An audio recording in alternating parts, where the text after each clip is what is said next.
Good morning, guys. We are getting so close to the end. Pretty amazing. So I have, just logistically, I have a couple of tests. So if you guys took your test separate from everybody else, I've got a couple of those to hand back. So come get those at the end of class. If you took that separately from everybody else and did it mostly, I think except for Gabrielle, you guys did it on the computer, so I've got those. But there are two of them I don't have names for, so I need to make sure that I've got who is who. So just be careful when you take those from me, so I can get those all recorded.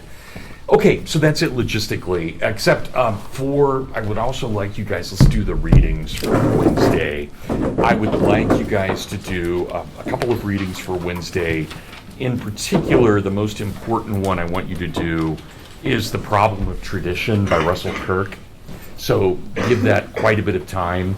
So The Problem of Tradition by Russell Kirk. And then I would also like you to read Brown versus the Board of Education as one of the most important Supreme Court cases of the 20th century. The Sharon Statement, you can read through this pretty quickly. Young Americans for Freedom, and the Port Huron Statement, Students for a Democratic Society. You can read those pretty quickly, but do go through those for Wednesday, but we'll mostly focus on Russell Kirk and what develops with conservatism. Today, I've got three things that I want to talk about, and you can see the board, I'm all over the place, and I may need to expand it a little bit with the end of the whiteboard as well, but I'm all over the place, and this is what I want to talk about today. I want to talk briefly about how politicized everything becomes in the 20th century. Then I want to talk about the economics of the 20th century, reminding you guys again that I'm no economist, but hopefully I can explain at least the larger currents of what's happening. And then I want to talk about America becoming the greatest power militarily in the world during the 20th century as well.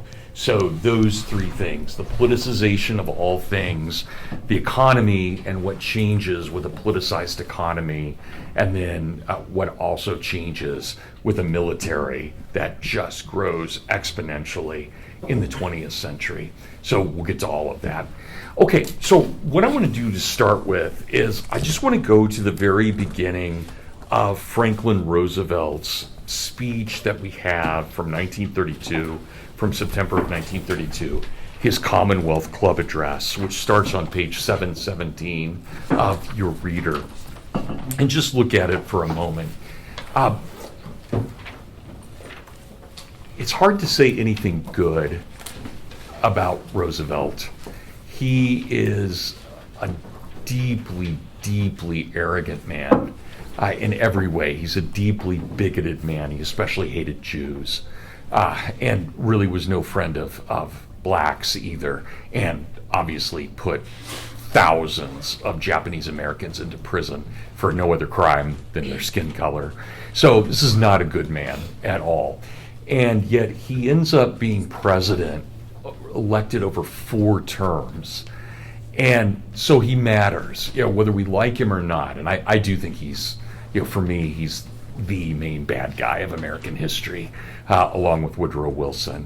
But he still matters, and we would be foolish to dismiss how important he is as a figure, despite just being personally reprehensible in every way.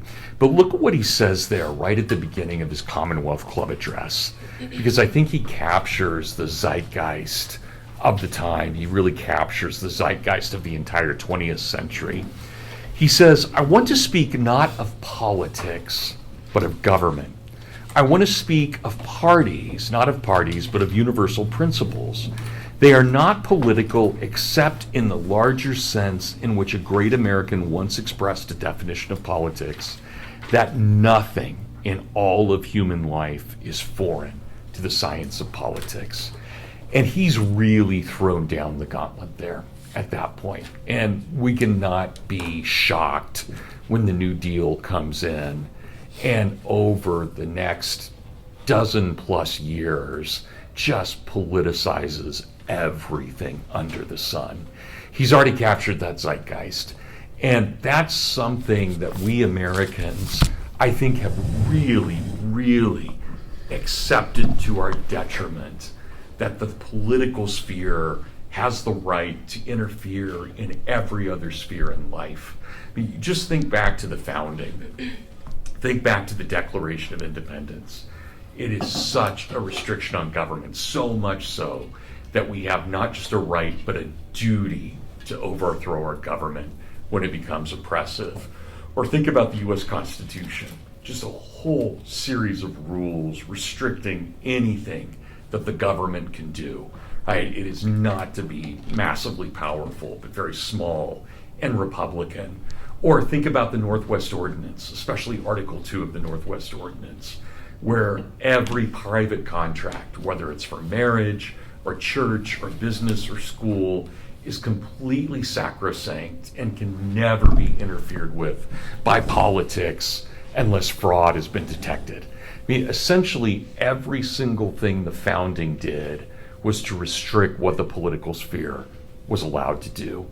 And what have we done starting about 1890 with the progressive period? We have politicized everything in society. And so, imagine where we're at today. Here we are in 2026, and there is not a single thing in this room, nothing on any of our persons that has not been shaped by the US government in some way. Everything has become political. And again, that is an absolute violation of the founding. And I would argue it's completely un-American, but we've done that. And so that's what is so important about Franklin Roosevelt's statement, this idea that we would politicize everything. And so we're not the only ones to do that. In fact, I've given you a list on the board of all kinds of peoples in the 20th century who did that. The communists did that, the fascists did that, the National Socialists did that, the New Dealers, us, did that. So we're all progressive and we're all immensely political in some way. But again, notice how dramatically that's changed. And so that's why I wanted you guys, and why we spent so much time thinking about this transition to go from republicanism through democracy to ideology. Democracy was the gateway drug to politicizing everything, because it does take on a kind of imperialistic hubris that basically says if the people are in charge, then it's okay, right? It goes back to that sovereignty, which is a perversion of what sovereignty is, but that's how it basically came about. So it's a very slippery slope once we start democratizing to go to everything being political. And so imagine, what do we have? We've already talked about Teddy Roosevelt, we've talked about Woodrow Wilson, but think about what happens just in 1913. In 1913, we pass an amendment, because of course it's totally illegal. We pass an amendment to the Constitution that allows for the taxing of incomes. And we were promised at the time, even though it had gone to the Supreme Court and had been ruled illegal and unconstitutional, there's absolutely no evidence that the founders ever believed that our careers were subject to the US government or to confiscation by the US government. But we were told right away when the income tax amendment was passed that it would only affect absolutely the 1% wealthiest of America and nobody else. Well, we know what a total lie that is. It was a complete lie. Everybody is affected by the income tax. And there was a reason it didn't jibe with the Constitution, with the founding. Or imagine this. In 1913, we also create the Federal Reserve. We, for all intents and purposes, politicize our economy by creating the Federal Reserve, this combination of banking and government. Or, and I don't drink, so this doesn't affect me that much, but think about prohibition. Why on God's green earth would the government have anything to do with whether you have a beer or not? It's just bizarre. And yet everything becomes politicized. Everything. There's nothing. Birth control, your bedroom, everything becomes politicized in the 20th century.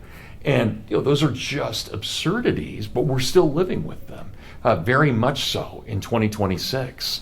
And we live in a time period where even conservatives brag about political power. And that's very, very different than when I was a kid. Conservatives were the anti-political force in every way, not that which would embrace political power. So we're living in an age where everybody is scrambling for that power and trying to do everything they can with it. They're not realizing how dangerous that is, but we see that. So all of this is coming about in the early 20th century. And that's why a few weeks ago, or a few classes ago, we looked at Walter Lippmann's The Dominant Dogma of the Era, where he said, look, everything is now progressive. Everything is now political. And here's what I want you guys to recognize in this, and where I think this becomes important for our last few classes. And I've said this to you already, but I want to say it again. I think as Americans, we often are very good in the 20th century at stating what we are not. But I think we have a very difficult hard time articulating what we are and what we believe in. And that's even more confused now in 2026 than it was even 10 years ago. It's become more confused. And so that idea of what do we stand for? So let's imagine, let's just say that it's the fall semester of 1929.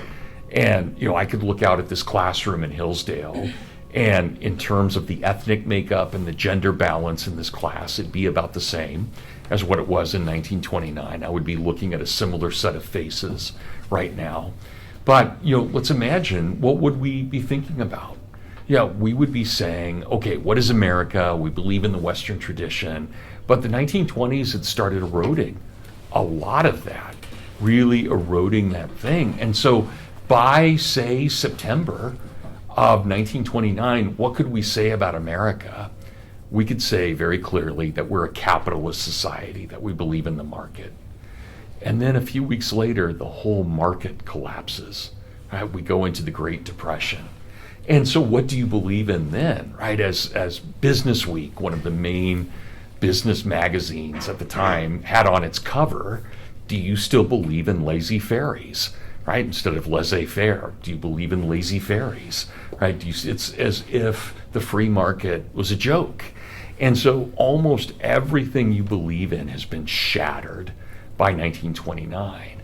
And in many ways, part of what we've had to do as Americans since 1929 is pick up those pieces and argue we're fighting for something, not just against something. So keep that in mind for the rest of our classes and what we're talking about here. But let me break this down and get to our second point, and that is what happens economically. And again, you guys remember I'm not an economist, but I'll try and break this down in the best way of understanding what this means for us in the 20th century. So if we look at the 19th century, there was a whole series, and this just became the norm. There were a whole series of what were called booms and busts. And this was part of the market cycle. And it tended to be about every 20 years, not exactly, but close to about every 20 years, about every generation, we would enter into a corrective measure within society. We would have either a recession or a depression. And so if you look at the numbers here, these are the dates that we have depressions in the 19th century. We have a depression in 1819. We have one, I don't know why I put 35, it's 37. We have one in 1837. We have one in 1857. We have one in 1873. And we have one in 1893. And the process worked this way. And it could be kind of cruel, there's no doubt about it. But the process would work this way. You would have this massive growth that would happen over about 20 years.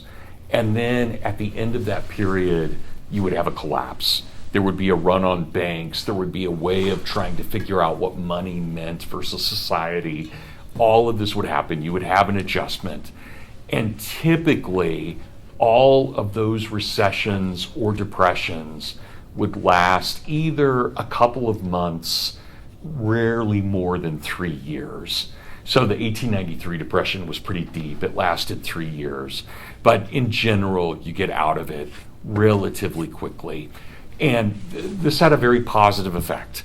Right? Basically, what happens at the end of every 20 years, you shake the crud out of the economy and you start over again. You build up from where you were. And it sounds cruel because you can imagine some poor guy loses his business in a depression, but it doesn't mean he's out. It just means that that business that he had tried is out. And if he learns from his mistakes, and I'm taking this from Israel Kurtzner, but if he goes through the discovery process and he tries to readjust, then maybe he can come back and do well in the next boom. And so that's part of the process, and it's a very normal, healthy process. Well, starting in 1913 with the Federal Reserve, we tried to stop that boom and bust cycle. That is, we tried to smooth everything out. So we didn't have the huge booms and we didn't have the drastic busts. And so in 1913, what we do for all intents and purposes is we politicize the economy. That is, prior to this, we had been on roughly, not quite, but we had been on roughly a metallic standard. There was still a lot of government laws that dealt with banking and so forth, but we had been on roughly a metallic standard, and we had had pretty competitive banking. And not surprisingly, just like with everything in the progressive era, right, we consolidate into a few entities rather than thousands of entities. We do it with telecommunications. We basically break down all the major corporations and give a monopoly to AT&T. Our railways, we have thousands of railway companies. The progressive era comes in, it regulates them so that there are only 6 major railways left in America. And the same thing happens with banks. We have thousands upon thousands of competitive banks, and now we consolidate all of those under one entity, the Federal Reserve, which now can regulate money, not by what gold or silver says, but by what they proclaim to be the worth of that gold and silver. So they take the decision away from the market. And that's a dramatic change, an absolutely dramatic change. And so what do we find?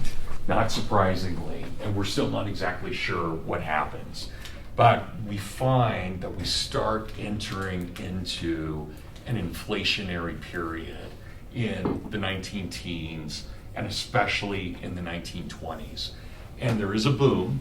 Yeah, we actually have a depression in 1921, and it only lasts a couple of months.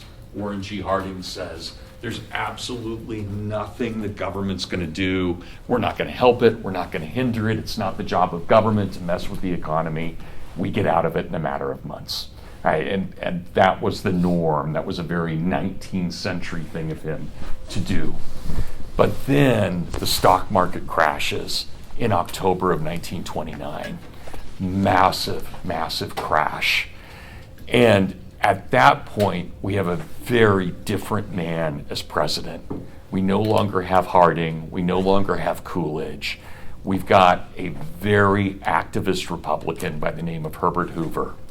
And Hoover does, and he's known as the great engineer, and he is brilliant. He had translated all kinds of texts, Latin texts, on engineering into English. Brilliant guy, no question about that. Stanford graduate, had made tons of money in the market.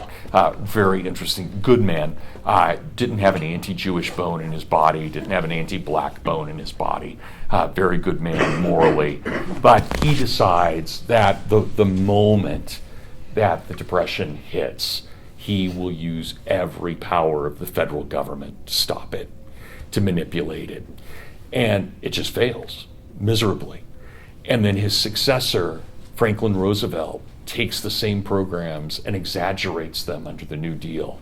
But they're all based on what Hoover had done. And once again, what do we find? Every time the government interferes with the economy, it gets worse. And so we have something happen that has never, ever happened before.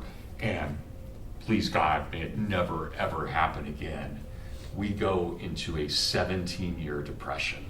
From 1929 until 1946, we are in a massive, called now the Great Depression.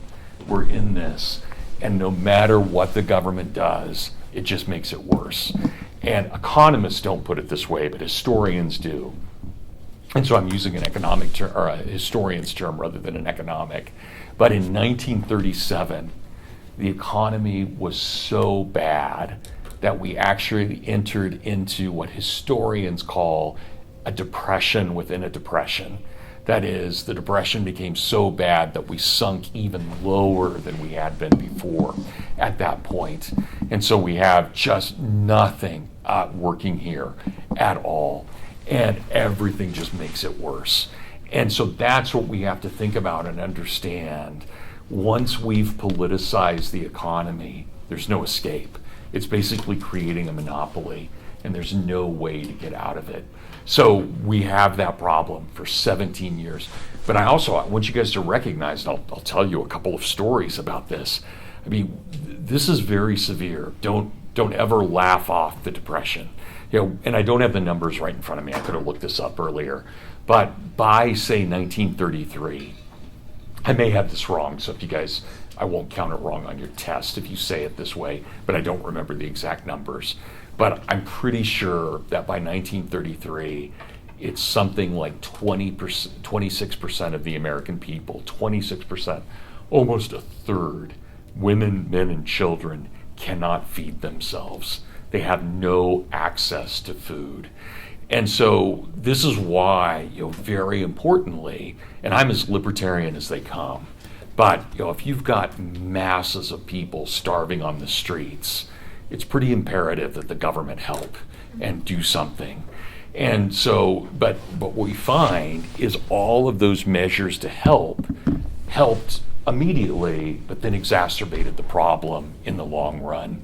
So we're able to feed the population, but it also, and I also want you guys to recognize the New Deal, it was all supposed to be based on rationality. The New Deal is Franklin Roosevelt's name for all of these programs put together. And it was supposed to be based on a very rational basis for doing economics. But this is crazy. You think it's 1933. I'll just give you one example of what they do. It's 1933, and we have starving people everywhere. The Department of Agriculture under Henry Wallace, you guys don't need to know his name, but he's the head of the Department of Agriculture, Iowa farmer, he's a communist too. But an Iowa farmer issues the order that 1 out of every 4 head of cattle has to be killed. Why? Because they're trying to drive up the price of beef to help the farmer. So in the middle of all this starvation in America, they order the mass slaughter of livestock. And I've always loved this about the Navajo Indians. They actually had a vote whether to go to war against the American government or not over this issue.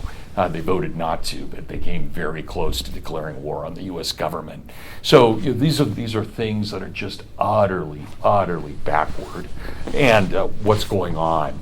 So the New Deal had good intentions often, but it often just failed miserably as well. But then, and so we still to this day, right, our best evidence for what happened in the collapse comes from Milton Friedman and his incredible work done at the University of Chicago. But we still don't know. I mean, there's nobody, there's no economist, there's no historian who knows exactly what caused the crash and why it lasted for 17 years. It's still total speculation. And could it happen again? We don't know. Danny. What year was the New Deal introduced? So immediately in 1929, Hoover starts implementing what we would call the proto-New Deal. But the actual New Deal is the name that Franklin Roosevelt gives it in 1933, when he becomes president in March of 1933. And he calls it the New Deal. But all he does right away is just extend the programs that Hoover had done. So technically, the New Deal exists only 1933 to 1946, but that's part of it. Danny, does that help? Yes. So, but I don't think you can discount Hoover in that. So we've got these anti-depression measures that are going in all of this. But then, and this is also one of those things, we have a good idea of why it happened, but we're not totally sure. Then we get to 1946, and the Depression not only ends, it completely reverses itself. And from 1946 until 1973, we have the single most sustained economic growth in world history. It is an absolute boom. And all it seems to be is at the end of World War II, when all these soldiers came home, and we thought we would go back into the Depression because you've got all of these soldiers coming back looking for jobs. But what happened was when they came back, Harry S. Truman, who's not a great guy, morally he's a good guy, not a great guy politically, but Harry S. Truman, just along with Congress, they take off all the wage and price controls that had been implemented throughout the Depression, and lo and behold, the market booms and does incredibly well. But it's nothing, and again, you guys have to forgive me because I'm not an economist, but I want to explain, it is nothing at all compared to the boom that we have from 1983 to 1989. That is the single largest economic boom in world history. We have never, ever seen anything like this anywhere, any shape, any form. This is unique. And I'll just try and explain what happens during that boom. It follows a period of massive deregulation that started under Jimmy Carter and continued through Ronald Reagan. But it also coincides with the largest reduction of taxes ever in American history. So our tax rate at the beginning of Reagan's term was roughly at 70%, and he dropped it down to about 34%. And so we just had this, and he deregulated, especially telecommunications, broke up the AT&T monopoly from the Progressive era, and man, did we boom. So this is where, again, you guys, I'm not an economist, but I want to explain it this way. Starting in 1900, we are the largest economy in the world. Right? Nobody's even close to us. China's getting close, but they're still not. They haven't superseded us. So we're still the largest economy in the world, and we have been since 1900. But in 1981, 82, 83, 84, 85, all through the 80s, our two rivals were also our two good friends, Germany and Japan. And it went in that order: America, Germany, Japan. America grew so much and we call this the 7 fat years. That's what 83 to 89 is called, the 7 fat years.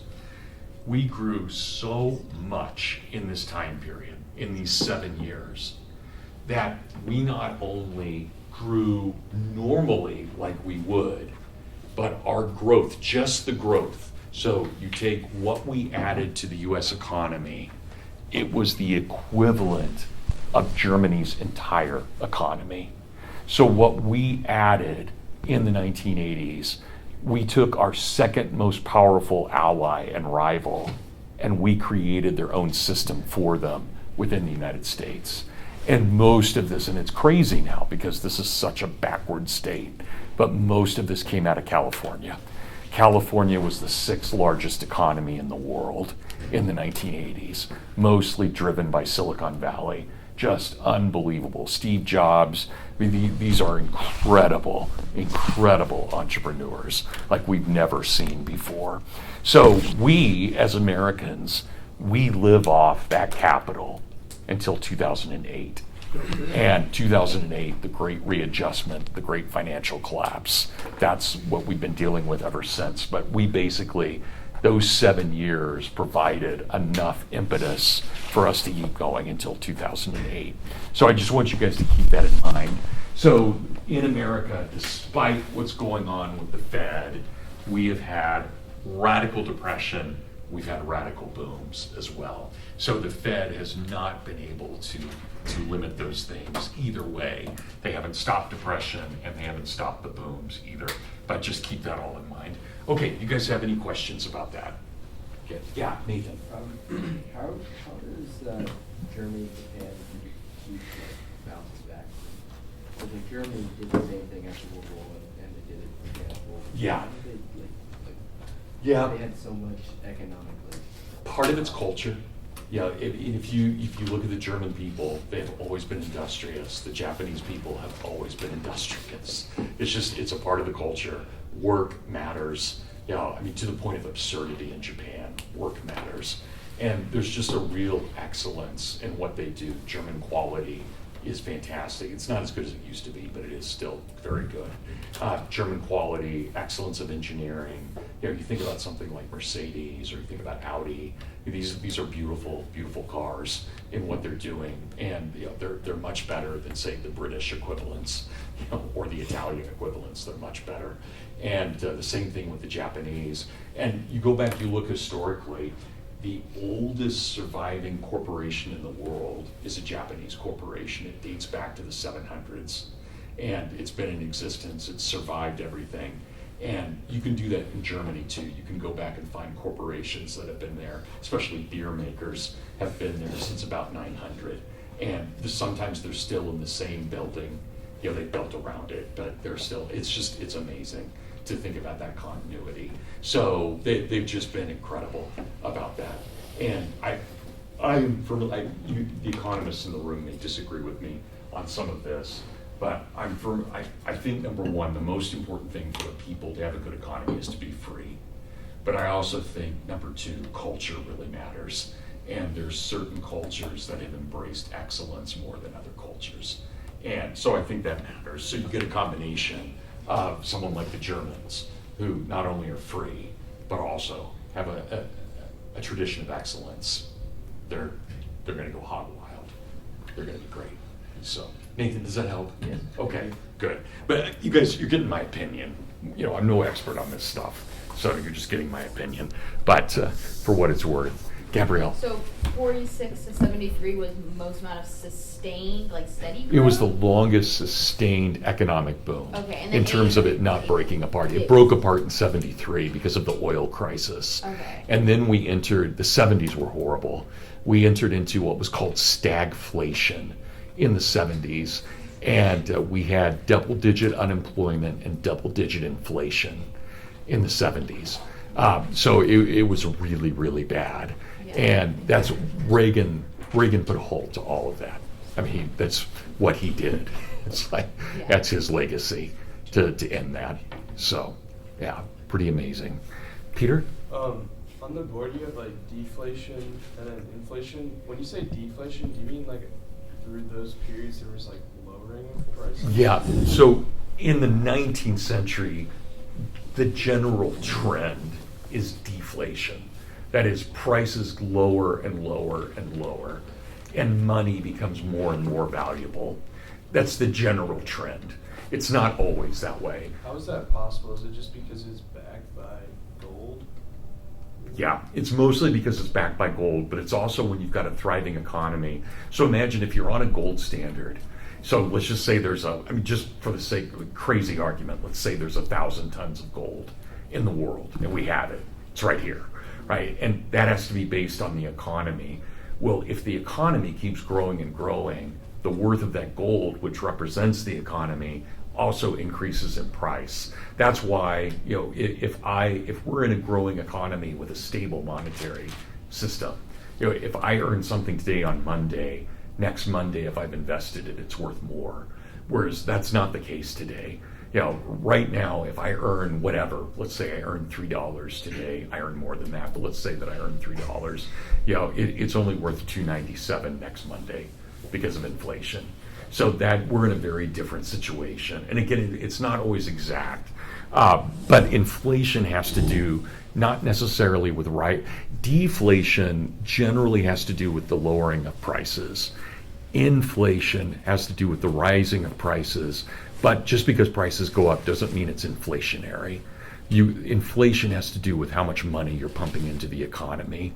So it's perfectly possible right now, for example, oil prices are going up just because they're restrictive. That's not necessarily inflationary. It could add to inflationary pressures, but it could just be that oil is harder to get at the moment, and so the price goes up. That's different from inflation, where we're pumping money into the economy and the value of the dollar is going down. Does that make sense? Yeah. Okay. And you guys, again, forgive me, I'm not an economist, but that's my understanding of how this works. So, yeah, Danny. So earlier you mentioned that we're still feeling the effects of the 2008 housing crisis. Like, how long do you think, from a historian's perspective, like how long do you think would it take for us to get out of that and turn to another? Don't know. Yeah, I just don't know. I'll give you an example, though, where I do find this interesting. So, think about this. We get online, we go to Amazon, we order a book, and a nice new book is $39.95. We think, oh my gosh, that's a lot, right? When I was a kid, that same book would have been $1.50. Right? I mean, that's where things have changed. But probably the book price has just kept up with inflation. But that's what's happened overall. Housing's a little bit different just because it's so dependent upon population, it's so dependent upon quality. We don't have, to this day, right, we used up all our good wood by the 1950s. So almost everything that's been built since the 1950s is second growth wood, and it's just not the quality of the original wood at all. So that matters too. Sheetrock matters. There's all kinds of things that play into what's happening with construction. Labor matters. It's much cheaper to build a house in Indiana than it is in Michigan. Much, much cheaper. Michigan is so much higher because of labor costs. So, does that help, Danny? No, yeah. Okay, yeah. But overall, prices, we've definitely, I think I can say with certainty we're in an inflationary period, and we have been for about 100 years, a little over. Yeah. So, yeah. It's kind of a trivial question because you can't really be in the minds of like people who are running our country, but like, how could people, if they learned about how we've reacted as a country to like deregulation and stuff, why would they not also try to deregulate more things? Some have, right? There definitely have been some. You think about Warren Harding, who deregulated everything. You think about Calvin Coolidge. Eisenhower deregulated a lot. Reagan deregulated a ton. Carter deregulated quite a bit as well. He's the only Democrat I know to have done. Well, no, Clinton did too. Clinton deregulated quite a bit as well. So, you see that. But here's the problem. Every time we deregulate, Washington loses power. And power loves power. And so it's in their interest to keep building more powerful institutions. Just take this for an example. Let's say that we've got a homeless problem. And so we create the Department of Health and Human Services to take care of it. Well, what incentive do they really have to get rid of homelessness? If they get rid of it, they're out of a job. So they don't have an incentive to do that. And that's the problem with politicizing everything. When you've politicized it, you've concentrated power. If it remains in the economy, if it remains just something like, oh, there's Bob, he's homeless, we need to take care of him, we take care of him. But if it's one of those things, well, no, the government will take care of him. We just got to shuffle Bob off, and then he's lost in the system. And remember de Tocqueville, what he said, when we do that, then you and I lose the habit of being charitable. So it's not just that Bob suffers, but we become less human because we're not giving in love to one another. Is that? Yeah. So again, I don't want to sound too paranoid about all this, but yeah, I think that's really important to keep that in mind. Okay, guys, well, let's finish up. We've only got about 10 minutes left. Great questions. Thank you, guys. I always love it when you ask questions. So let's just finish up with this world power and the understanding of a world power and what happens. And this is also good and bad. So you think about America, think about everything that we've talked about with America.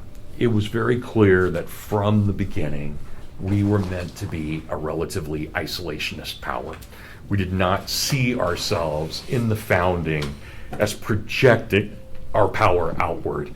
We would project our model everywhere, but we would not project our power.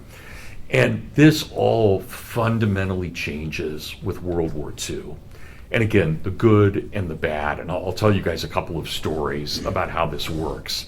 So even though we're still in a depression during World War II, we still have a massive economy even though we're in a depression. And I'll just give you an example of how effective we were in Japan, right? So first of all, you guys realize the war starts in September of 1939 because Hitler and Stalin, the two most evil men of the 20th century, have created an agreement that they will divide Poland among themselves. They enter into Poland in September of 1939. Britain had been allies with Poland. It enters the war on the side of Poland.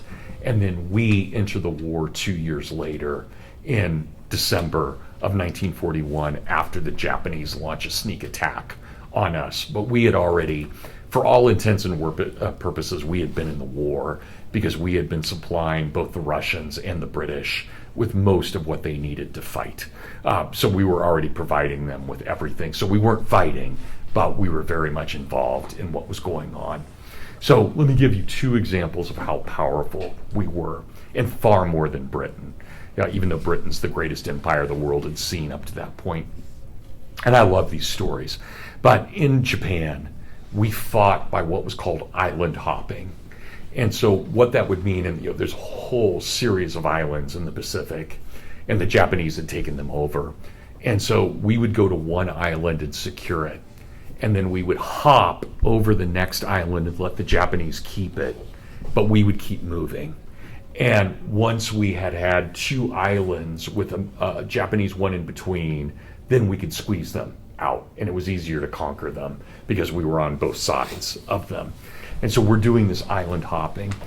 Every time we landed on an island, once we had secured it, and our Marines are incredible, and we secure it, the moment we secure an island, within 46 hours, we had a fully functioning American base on it.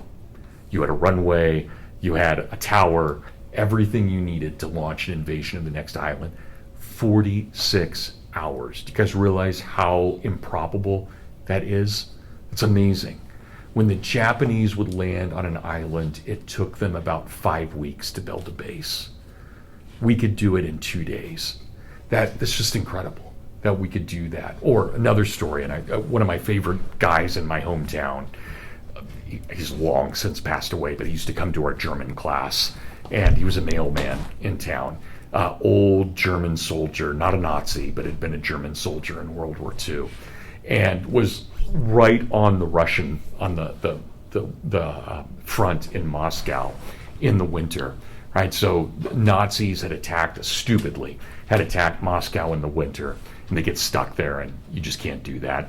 And so my friend, this mailman, they had captured a Russian soldier right outside of Moscow and taken him prisoner.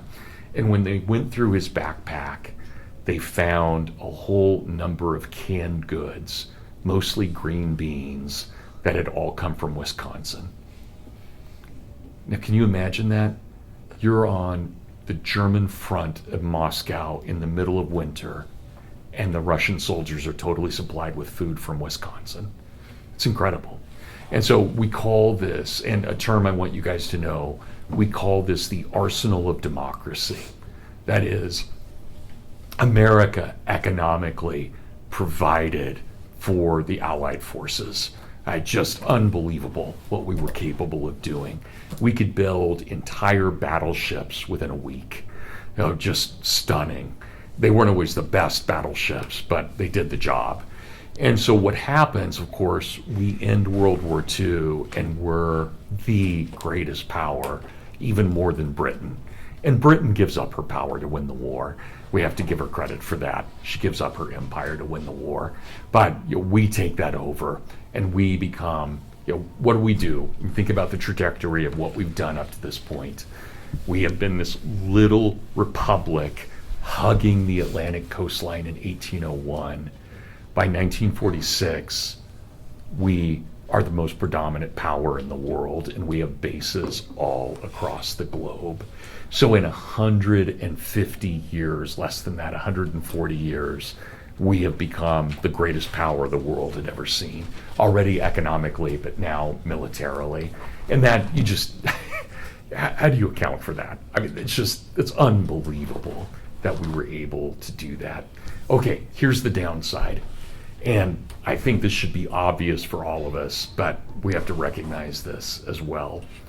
Think about what we did in World War II. We fought Hitler. That was great. We should have fought Hitler. He's as bad as they come. He's the Antichrist. We should take him out. No question about that. But we did it by fighting with Stalin.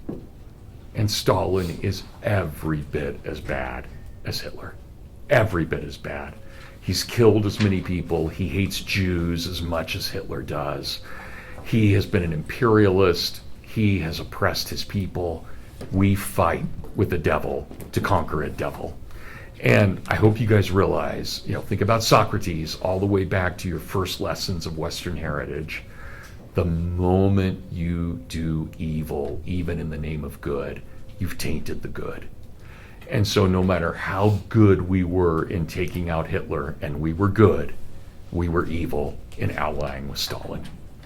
And there's just no way around that. And so I hate to end on such a downer note, but I want you guys to recognize two things we decide at the end of World War II that we still have to live with the consequences for. At the end of World War II, during the middle of the war, we have a number of conferences, one at Yalta, one at Tehran, and they're all meant to determine what the post-war world will look like. So Russia, Britain, and America all meet to determine what the post-war world will look like. At Yalta, we decide two things that should haunt us to this day. Number one, we give to Soviet Russia all of Eastern Europe. We basically say Poland, parts of Germany, Czechoslovakia, all of that, Hungary, it's all yours. In other words, we just totally betrayed the Eastern European people. We sold them into slavery at the end of World War II. And we knowingly did it. There was no way around this. Stalin promised there would be free elections, but nobody believed that at all. We all knew he was lying through his teeth. And so there's Stalin. And for up until 1989, we are responsible for the Polish people being oppressed. We can't escape that as Americans. We simply cannot escape that at all. And so think about the war. The war started because Poland was invaded. We end the war by betraying Poland to the Soviet Union. It's crazy. But the other thing we do, which I think is just as wicked, we implement what's called Operation Keel Haul. Operation Keel Haul was a repatriation act. That is, we promised the Soviets that any Russian peoples, remember they're a polyglot empire, so they lay claim to hundreds of different ethnic groups, not just the Russians, but to hundreds of groups. The agreement was any of these peoples who find themselves on the Allied side at the end of the war will be returned by force to the Soviet Union. And I kid you not, there were US soldiers rounding up Russian immigrants in Seattle at bayonet point, beating them, sometimes beating them to death, putting them into boats and sending them back to Russia. And we sent back thousands of people under Operation Keel Haul, many of whom who had escaped in the 19-teens and 1920s that the Russians still had vendettas against because these people had escaped. And the truly lucky people were those who were immediately given a bullet in the back of their head. Again, I exaggerate not at all. The Soviets loved to torture these people that were brought back in Operation Keel Haul. And we have stories in which the Russians would take barbed wire and they would wrap up these repatriated people in barbed wire, and then they would drag them behind horses at full gallop. Just complete cruelty in every way. And again, we Americans allowed all of this. We participated in all of this. So this is absolute insanity. Okay, last thing I want to say, we'll call it a day. And I hope you guys saw this reading the Kennan and the NCS 68 piece and the Truman piece. At the end of World War II, the United States implements a failed but well-intentioned policy called containment. Gabrielle, I'll get you in a second. So we implement this policy called containment.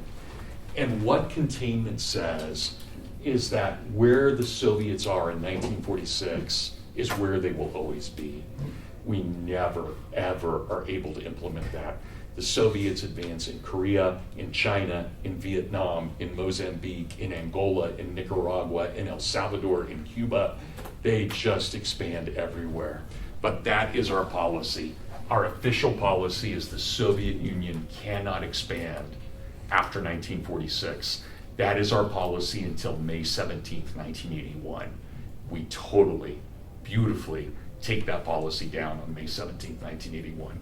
But we'll get to that. That's another lecture. So, Gabrielle. Oh, I was just about the Operation Cure-All thing. Like, why, I mean, other than just being pure evil, like, why would they want to go to another country, round up somebody who's been living there for like 30 plus years peacefully? Like, These are don't they have- vendettas. It's like, do they have a bigger fish to fry than going? These are vendetta. Well, remember, the Soviet Union and all ideology, it always lives on the blood of its people. And so what better scapegoat than someone who had left, right? Better than killing your own population, right? So just keep, I mean, these, but Gabrielle, you're not wrong. These people are evil. They are evil. There's no question about that. They may be made in the image of God, but man, are they depraved. All right, thanks, guys.